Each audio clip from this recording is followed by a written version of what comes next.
যে রাজনীতির মাধ্যমে সরকার পরিচালনায় আসা ক্ষমতার জায়গায় আসা না, দায়িত্বের জায়গায় আসা। সো এই যে এই টার্নটা খুব দরকার।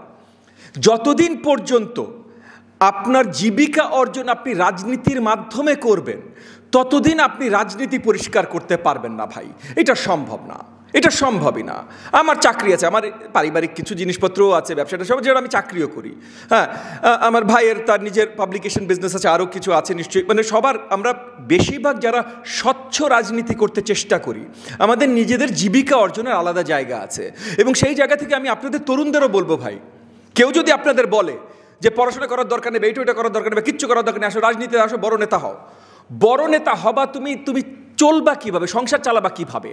যখন তোমার 2টা বাচ্চা থাকবে বা 3টা বাচ্চা থাকবে, বউ চালাইতে হবে, বাসে ভাড়া দিতে হবে, মাসে শেষে টাকাটা কোত্থেকে আসবে, এইটা যদি তোমার সেট না থাকে, তুমি করাপ্ট হইতে বাধ্য, কেউ থামাইতে পারবে না।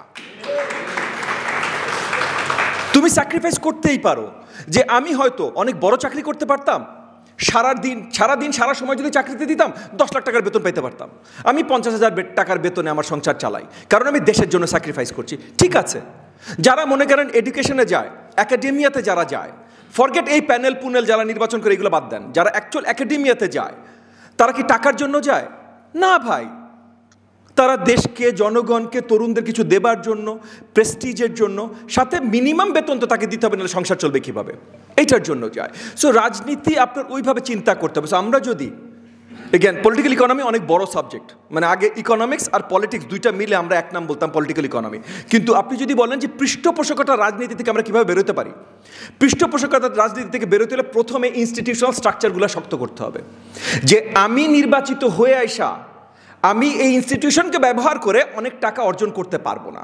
যদি আমি করতে না পারি, তাইলে এই ব্যবসায় আমি ইনভেস্ট করবো না।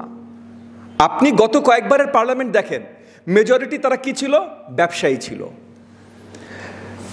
মেজরিটি ব্যবসায়ী ছিল, কারণ কি? তাদের অন্য কোনো ডিগ্রি আছে বলে তারা বলেছে। আসলে ব্যবসায়ী সবগুলো ছিল, এবং তার মেইন ব্যবসা কি ছিল? রাজনীতির অপব্যবহারের ব্যবসা। সে আওয়ামী লীগের টিকিট আছে এই নামকরণ করে সে সেখান থেকে লুটপাট করতো, এইটা হলো ব্যবসা। তো আপনি যদি 5 বছরে 1000 কোটি টাকা তোলার মতো জায়গায় থাকেন, একটা সিম্পল কমন সেন্স ভাই, আপনি ইনভেস্ট করবেন না 50-100 কোটি টাকা? করবেন তো ভাই। হয়েছে বড় বড় হাউসেস, গত 2024-এর নির্বাচন, যেই নির্বাচনে ভাই নির্বাচন হয় নাই, নির্বাচন হয়েছে ভাই 24-এ, নির্বাচন হয় নাই, ঠিক আছে, সেই নির্বাচনে একজন বড় ইন্ডাস্ট্রিয়ালিস্ট আছে, তার টিভি চ্যানেলও আছে, তারা পানির ট্যাঙ্কিও বানায়, আমি নাম বললাম না, পানির ট্যাঙ্কিও বানায়, টিভি চ্যানেলও আছে। সে তার এলাকায় অন্য কোনো ক্যান্ডিডেট নাই, সে যেই দলের নৌকা মার্কার রেবেল ক্যান্ডিডেট ছিল, সে তার এলাকায় 100 কোটি টাকার উপরে খরচ করেছে। 100 কোটি টাকার উপরে খরচ করেছে। এবং উপরে কেন বললাম? কারণ 100 কোটি টাকা প্লাস তার ব্যাংকাররা ক্যাশ ছেড়েছে। আমি তার ব্যাংকারদের কাছ থেকে জানি 100 কোটি টাকার উপরে জাস্ট ব্যাংকাররা ক্যাশ ছেড়েছে, অন্য কোথাও থেকে টাকা আনতেই পারে। সো তাহলে 100 কোটি টাকার উপরে সে ওই নির্বাচনে খরচ করেছে। আজকে ভাই, আমার ভাই, আমি বা যে স্বচ্ছ রাজনীতি করে, যে তার দ্বারা সম্ভব 100 কোটি টাকা খরচ করে একটা নির্বাচনে? হ্যাঁ, না, কোনো লস হয়নি, কারণ আপনি ভুলে যাচ্ছেন যে এর আগে সে কয়েকবার সংসদে ছিল, আপনি ভুলে যাচ্ছেন। সো কামাই তার অনেক হয়ে গেছে। সো এই যে 100 কোটি টাকা যে খরচ করবে, সে ভাই ব্যবসা করার জন্য খরচ করছেন। তো তাকে যদি আপনি তোলার রাস্তা বন্ধ করে দেন, সে সিন্ডিকেট ব্যবসা করবে। হ্যাঁ, কম্পিটিশন কমিশনকে পুরো শক্তিশালী করে দেন, সে সিন্ডিকেট ব্যবসা বন্ধ হয়ে যাবে। সে ইনস্টিটিউশনাল, মানে এই যে মনে করেন রোড অ্যান্ড হাইওয়ে কন্ট্রাক্ট সে নিজে নিয়ে নেবে, ওপেন টেন্ডার করে দেন, একদম ওপেন টেন্ডার, মানে কোনো ক্লোজ টেন্ডার হবে না, সব ওপেন টেন্ডার, সব লাইভ হবে। পাবে না ভাই। এবং আরেকটা বড় জিনিস, যে যারা এই টেন্ডার ব্যবসা করে, এরা কেউ সরকারি কর্মচারীদের টাকা না দিয়ে করে না। কিন্তু এই যে গত 1 বছরে, এই যে আমরা এত আশা করলাম যে অনেক কিছু বদলে যাবে, গত 1 বছরে ব্যাংক লুটপাট কমে নাই। গত 1 বছরে ব্যাংক লুটপাট কমে। এখন আপনি বলেন ব্যাংক লুটপাট আমরা থামাবো কিভাবে? কোনো ব্যাংক লুটপাট বাংলাদেশ ব্যাংকের নজরদারি ছাড়া হয় না। কোনো লুটপাট হয়েছে আর বাংলাদেশ ব্যাংক জানে না, এটা হয় না, কারণ চ্যানেলই ওইটা, বাংলাদেশ ব্যাংকের অ্যাপ্রুভ করতে হবে, চ্যানেলই ওইটা। কিন্তু আজ পর্যন্ত কয়টা বাংলাদেশ ব্যাংকের ডিরেক্টর বা কর্মকর্তা আইনের আয়তায় আসছে, কয়টা শুনেছেন? খবরের কাগজে দেখেছেন? না ভাই। 2টা ধরেন, কালকে দেখবেন বাংলাদেশ ব্যাংক আর কোনো প্রাইভেট ব্যাংকে চুরি করার পারমিশন দিচ্ছে না, একা বন্ধ হয়ে যাবে। ব্রিজ ভেঙে পড়বে, এই যে ইঞ্জিনিয়ার সাইন অফ করেছে, 2টা ধরেন, ব্রিজ একে একা, আর কেউ বাঁশ দিয়ে ব্রিজ বানাইতে পারবে না, প্রপার রড কিনতে হবে। সো সরকারি কর্মচারীদেরও প্রত্যেকটা ইনস্টিটিউশনকে জবাবদিহি তার আন্ডারে আনতে হবে। এইটা যখন আনতে পারবেন তখন যারা কামাই করার জন্য আসে তারা আসবে না।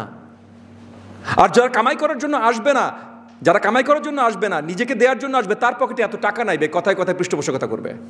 তারা কথায় কথায় পৃষ্ঠপোষকতা করে দিতে পারবে না। যেমন মনে করেন 2018 সালের নির্বাচনের কথা বলি, এই নির্বাচনে আমরা গেছিলাম, আমরা কিচ্ছু করতে পারি না, আমাদের রাস্তায় নামতে দেয় নাই। হ্যাঁ, আমার ভাইও ছিল, আমিও ছিলাম, আমরা অনেকে ছিলাম, আমাদের রাস্তায় নামতে দেয়, পোস্টার লাগিয়ে দেয়, ছিঁড়ে দিয়েছে, পুড়িয়ে দিয়েছে। পার্টি অফিস দিয়েছি, মানে এলাকায় প্রচারণা অফিস দিয়েছি, অফিস আগুন লাগিয়ে দিয়েছে। আমাদের সবার সাথে এই জিনিসটা হয়েছে, সবচেয়ে বেশি বিএনপির সাথে হয়েছে, বাট আমাদের বাকি সবার সাথেও হয়েছে। আচ্ছা, কিন্তু আমি যেই সিটে ছিলাম তার পাশে সিট ছিল হাজী সেলিমের। হাজী সেলিমের দিনে 3টা করে মিছিল বের হইতো। আমি আপনার পুরো হিসাবের কথা বলছি, 3টা করে দিনে মিছিল বের হইতো, 3টা করে। পার মিছিল মিনিমাম 500 থেকে 1000 লোক থাকতো। এবং মানে যারা আমার সাপোর্টার এলাকার, কিছু ছিল মনে করেন আমার ছাত্রছাত্রীও ছিল, 17 বছর পড়াই, অনেক ছাত্রছাত্রী আছে আমার, কিছু ছিল আমার ছাত্রছাত্রীও ছিল, ওদের লোকজন ছিল। এরকম আমার লোকজনও আমার মিছিল শেষ হয়ে যাওয়ার পর ওই মিছিলে চলে যেত। কেন? পার মিছিল 1500 টাকা। 3 বার যদি হাঁটেন দিনের কামাই কত? দিনে, একদিনে। ভাই, ব্যাংকের চাকরি আপনার এত বেতন দিবে না। ওই প্রচারণার 20 দিন আপনি জাস্ট মিছিল হাইটা যত টাকা পাইতে পারেন, তো আপনি কি করবেন? ওই 1500 টাকা কেন দিচ্ছে? এখন আপনি হিসাব করেন, 500 জন 1500 টাকা পার পার্সন, দিনে 3টা, 20 দিন প্রচারণা, 20 দিন এই 3টা করে মিনিমাম মিছিল হয়েছে। জাস্ট মিছিলেও কত টাকা খরচ করেছে আপনি হিসাব করেন। আচ্ছা, এই হিসাবটা করলেন, ও এত টাকা কেন খরচ করেছে?